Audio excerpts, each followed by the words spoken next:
Kao što ste čuli, ja ću vam pričati o jednom projektu koji se zove Kroz moć priča ka rodnoj ravnopravnosti i kakva je veza između bajki i rodnih uloga i kako one mogu da nam pomogu u obrazovanju. Dakle, naše društvo kao i većina tradicionalnih patrijarhalnih društava počiva na binarnim podelama. Šta to znači? Znači da na određeni način percepiramo muškarce, a na jedan drugačiji način percepiramo žene. Ovo su neki atributi koji se pripisuju muškarcima i ženama. I tu recimo vidimo da se dominantan aktivni princip vezuje uz muškarce. Dakle, oni se percipiraju kao jaki, kao snažni, kao praktični, kao razumni i pre svega je njihova moć vidljiva u političkoj i ekonomskoj sferi, dok se žene više vide kao nežne, slabe, kojima treba zaštita, koje su emotivne i samim tim nepraktične i više se vezuju za sferu kuće, dakle ne javnu sferu. I to recimo koliko god da se nama činilo u savremenom društvu da nije tako, ali pomislite samo na reklame. Moj omiljeni primer su reklame za pivo, gde imate muškarce koji sede i onda devojke kojim služe pivo i grickalice. Poruka je naravno da ako pijete baš to pivo imat ćete zgodnu devojku, pri čemu se žena percipira kao objekat želje, ali u isto vreme i kao roba. Roba koja prodaje neku drugu robu. I kada to recimo povežete sa bajkama, vidjet ćete da se te binarne podele vide koliko u tradicionalnim pričama i bajkama, kao što su recimo Uspavana lepotica ili Snežana, koje spavaju pa ih onda budi princ, ali čak i u savremenim obradama tih bajki koje su nastale krajem 20. ili sad u 21. veku, kao što je recimo nova verzija Uspavane lepotice, kao što je Nova Snežana ili Sumrak saga, i dalje je žena ta koja je pasivna i koju spašava princ. I sretan kraj kad se ona uda za njega. Drugo uloga koja se nameće ženama u ovim tradicionalnim pričama jeste da je žena domaćica.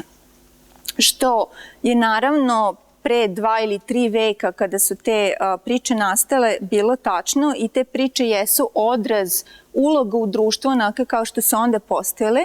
Međutim, opet i u savremenim obradama te priče vidite da recimo ovo je nova pepeljuga na Manhattanu koja onda riba taj stan ili nova verzija Rapunzel gde ona koristi svoju kosu da sprema po kući, nova afroamerička princeza koja je kuvarica. Dakle, to insistiranje da je i dalje ženi mesto u kući zaista dobar deo kućnih poslova i dalje u porodici obavljaju žene.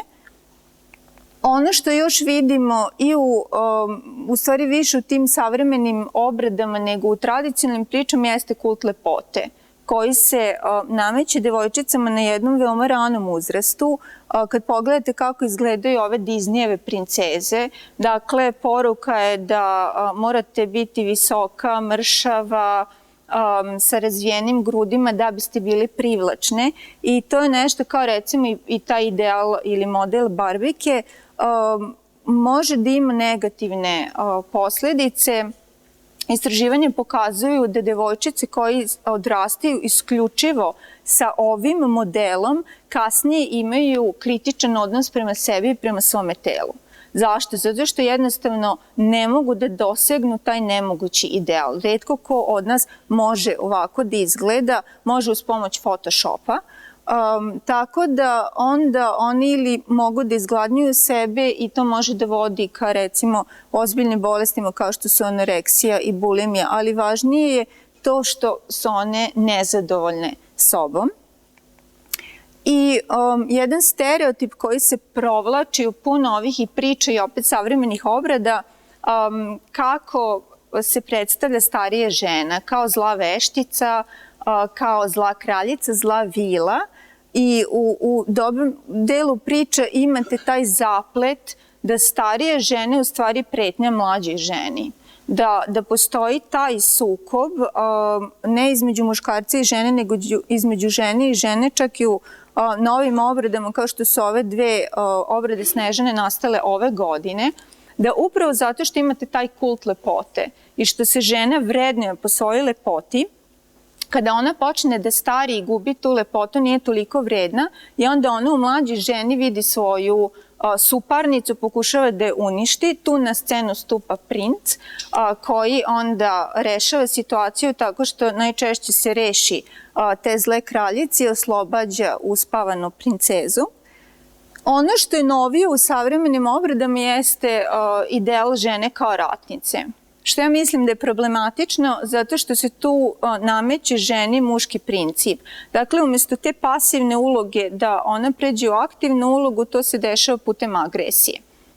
I vidite to nametanje agresivnosti po tome što te žene su uvek predstavljene kako nose oklope i imaju mač i idu u bitke i tamo ubijaju, tako da je poruka da žena može da bude moćna samo ako se ponaša kao muškarac, što je samo po sebi naravno ograničavajući, isto kao što je i predstava u muškarcima u tim tradicionalnim pričama ograničava u smislu da se nameće imidž mačo muškarca, pa ako dečak koji odrasta uz ove priče, ako se ne ponaša u tom smislu da odgovara tej ulozi, pa imate poruku nemoj da plačeš, nemoj da pokazuješ emocije, nemoj da pokazuješ slabost, kao i tu odgovornost da se rešavaju problemi. Dakle, ako on nije takav, onda samim tim se ne doživljava kao pravi muškarac, što god to značilo, i postaje predmet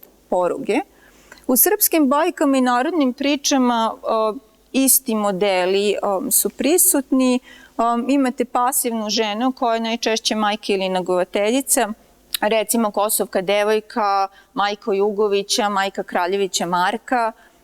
Imate ponovo stereotip zle žene kao što su Prokata Jerina ili Mara Branković, ili ta neka zla vila kao recimo Ravijojla koja se vezuje za nadprirodne sile pa se zbog toga percipira kao opasna, i element nasilja nad ženama kao što je recimo Skadar na Bojani, gde se mlada žena koja je mlada majka uziđuje u temelje grada, što metaforično znači da na to njenoj žrtvi počiva kultura, počiva grad i tradicija, i često su te žene bezimene.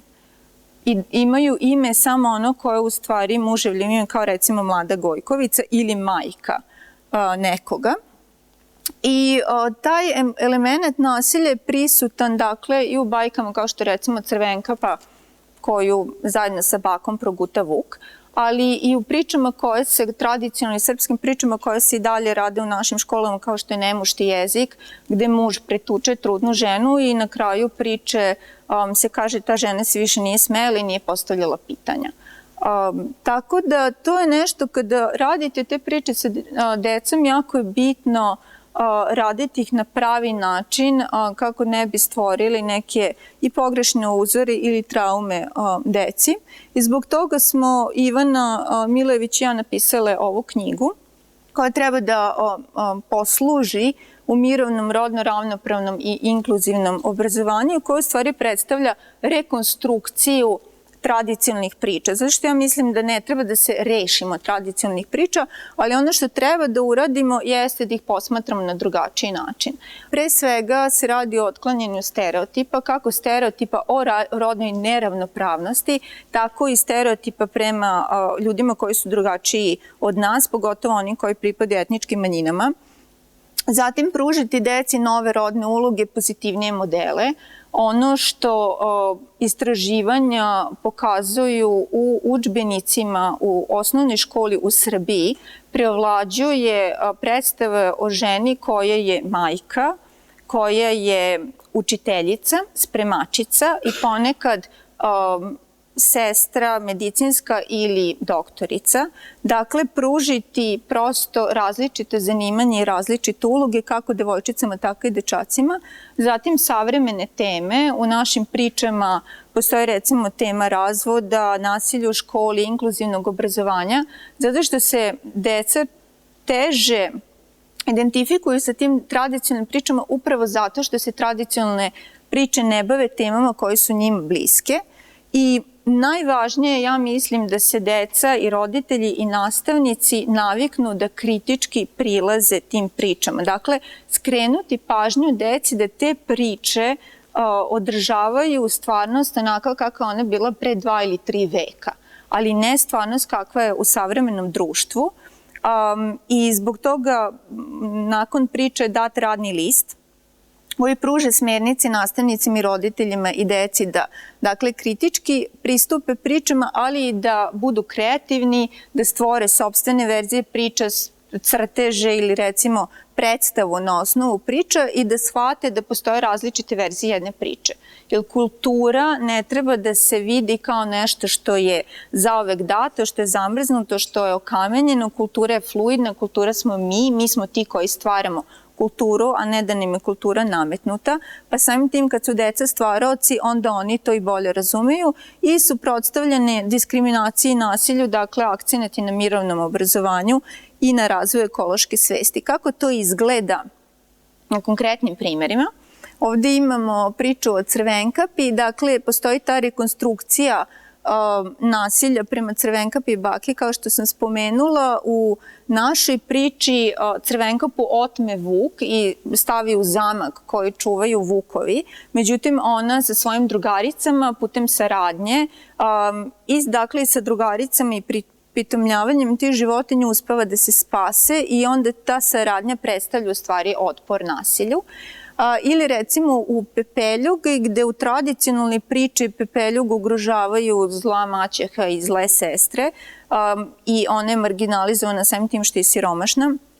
U novoj verziji priče postoji saradnja između Pepeljuge i njene mentorke, gospođe alhemičarke, koja je naučnica, tako da je prvo to, taj pozitivan aspekt. Drugo, deci se nudi slika i junakinja koja je ne samo naučnica, ali Pepeljuga radi na sebi, obrazuje se i onda postane i naučnica i preduzetnica. I sa svojim mužem Zlatanom otvori privatni biznis koji se bavi recikliranjem pepela, pa tu imate i taj ekološki moment, ali jako važno je taj preduzetnički duh. Jer recimo jedno istraživanje koje sam radila zajedno sa profesoricom Markov na našem univerzitetu pokazuje da manje od 20% naših studentkinja ima bilo kakve preduzetničke ambicije i misli da nije u stanju da počne bilo kakav svoj recimo biznis, što mislim da jeste poražavajuće, pa samim tim, kažem, je važnost tih pozitivnih modela koje se pružaju devojčicama i dečacima veća. Ili recimo priča o Milici i Danici, koje su dve sestre koje su vrlo različite i stalno se svađaju i tuku, što je nešto što je blisko svima nama i svi smo kroz to prošli. Međutim, u toj miroljubivoj zemlji u kojoj oni upadnu, vila Lisa, koja je inače punačka, a nije kao Barbika, ona ih uči i kroz susrete sa drugim junacima koji su različiti od njih, da prvo, ako se može, radi se na prevenciji da do sukoba ne dođe. Pošto je ipak realno i da do sukoba nekada dolazi, ali da se deci daju na jedan zabavan način strategije kako mogu i kad se posveđaju, kad se potuku, kako mogu da se pomire i kako da poštuju druge. I to je lekcija koju Milica i Danica uče kad se vrate kući iz te čarobne zemlje, dele to znanje i sa drugima. U Slobodankinom zidanju s kadra to je revizija tradicionalne pesme koja je često traumatična deci kad se radi na relativnom ranom uzrastu u osnovnoj školi. Kod nas Slobodanka u jednoj verziji ili ima dve verzije baš da bi naglasili to različito posmatranje priča.